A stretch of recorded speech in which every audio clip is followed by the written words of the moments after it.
All right, so today we're going to be learning about Pythagorean's theorem. So Pythagoras was an ancient Greek philosopher, but he also studied math, and he came up with this theorem that would explain or help us find missing triangle lengths. Okay, so first, in order to use Pythagorean's theorem, we need to know types of triangles.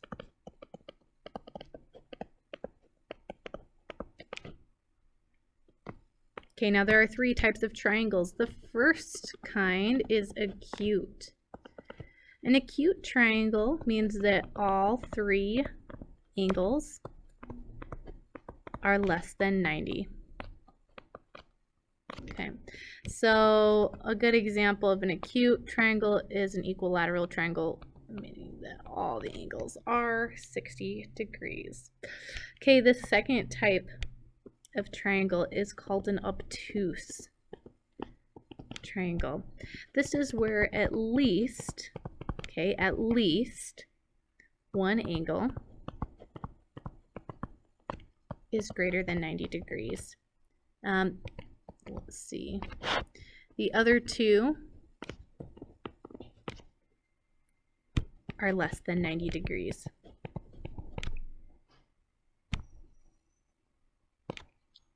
Okay, and then the third type of triangle is a right triangle. This means that the triangle has one 90-degree angle, and it's exactly 90 degrees. We use these triangles when we are finding slope on a graph, and we're going to use these triangles when we use Pythagorean's theorem. Okay, so I'm going to go ahead and write this theorem that Pythagoras came up with. So just to give you some backstory, Pythagoras, sorry guys, he observed that right triangles, he wanted to figure out the relationship that each of these sides, so say this is side A, B, and C, he wanted to figure out the relationship between all of these sides and what they had together. So let me move this down really quick and make it a little bit smaller so I can draw it. So we have A, B, and C. Now, so say he had side A. Well, he wanted to find the square area for side A because he knew that if he had a square area, he knew that the side length would be the square root. And if he had B, he drew another square, and he knew that the side length, or the length of B, would be the square root of this area. Now for C, here we have C, and we have a square, okay? And he also knew that the length of side C would be the square root of the area of this square. So for example, if he knew the area for this square was 9, he would know that the side length of A is 3. And if he knew that the area of this square was 16, then he would know that this side length would be 4, because 4 times 4 is 16. Now, he wanted to figure out the relationship that this square had with the other two squares. Well, in a triangle, okay, this is called a 3, 4, 5 triangle. It means that one side is side length 3, one side is 4, and the hypotenuse is 5. Okay, so that means that this square had an area of 25.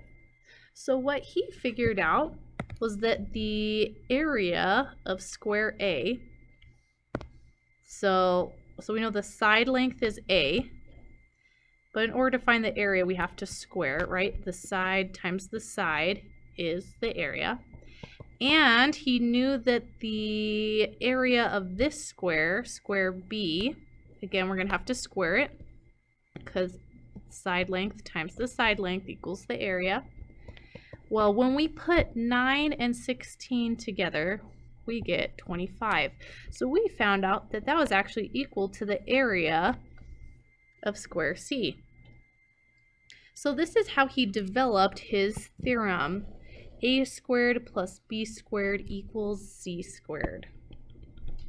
Okay, now we're going to go ahead and we're going to use this theorem that he found out, that he figured out. We're going to use that to solve some problems. But first, let's just draw a couple arrows. So this is our leg squared plus our other leg of our triangle squared, and that's going to equal our hypotenuse. Remember, it was that really fancy word. Okay, so let me go ahead and draw a triangle.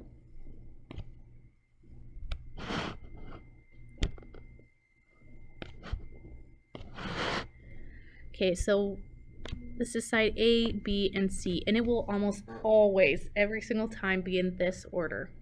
A will be a side length, B will be a side length, and C is always going to be our hypotenuse.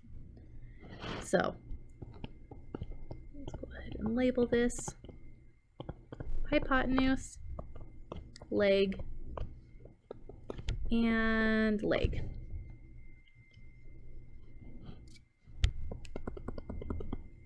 Let's put some numbers in there as well.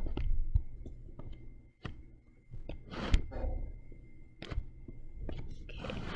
Now I'm going to denote that this is a right triangle because of the square symbol that I put in the corner, showing that this is 90 degrees. So we have side A, B, and C. I'm going to give you two sides, and I want you to plug it into our equation. So I'm going to give you a 3 and a 4, and I want you to figure out what C is. So let's go ahead. We have A squared plus B squared equals C squared. Now let's go ahead and plug in what we know. Well, we know that A is 3, so here I'm going to plug in 3 squared, plus B is 4, plus 4 squared equals C squared. Let's algebraically solve this. 3 squared is 9, 4 squared is 16, and we don't know what C squared is yet. 9 plus 16 is 25. Now, I know what C squared is equal to, but remember the side length is just 1C. So I have to do the opposite operation. Now, the opposite of a square number is a square root, and that'll cancel it out so we can get C by itself.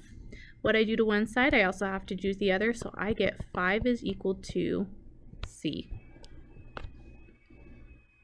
Okay, let's go ahead and work on another example.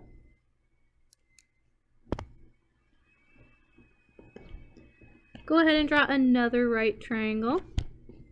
Make sure that you put that square sign in the bottom. Okay, this time our side length is going to be 55 and 48, and I want to know the hypotenuse. Okay, again, write out A squared plus B squared equals C squared. Let's plug in what we know. Well, we know that this side is A, so I'm going to plug in 55 squared. Okay, and I know that 48 is B, so I'm going to plug in 48 squared. That's going to equal C squared. Let's go ahead and plug this into our calculators. 55 times 55 is 3,025, and 48 squared is 2,304. It's going to give me C squared. Now I'm going to add them together. 3,025 plus 2,304 is 5,329. That's equal to C squared. Again, I want to get C all by itself. I just want one C. So I'm going to take the opposite of a square number, which is square root. What I do to one side, I also have to do to the other. And I get 73 is equal to C. So my hypotenuse length is 73. One more example. Okay, here I have a triangle. Side A is going to be 35. Side B, I'm not going to tell you. And side C is going to be 37. Okay, again, go ahead, write out your formula. Oh, A squared plus B squared equals C squared. Now let's plug in what we know. We know side A, That is 35 squared. But we don't know side B, so we're just going to leave it. And then side C is 37 squared. All right, 35 squared is 1,225 plus B squared equals, let's see, 1,369. Okay. Now I want to get B completely by itself, so what I'm going to have to do is I'm going to have to subtract anything that is not B. So now I have B squared equals 144.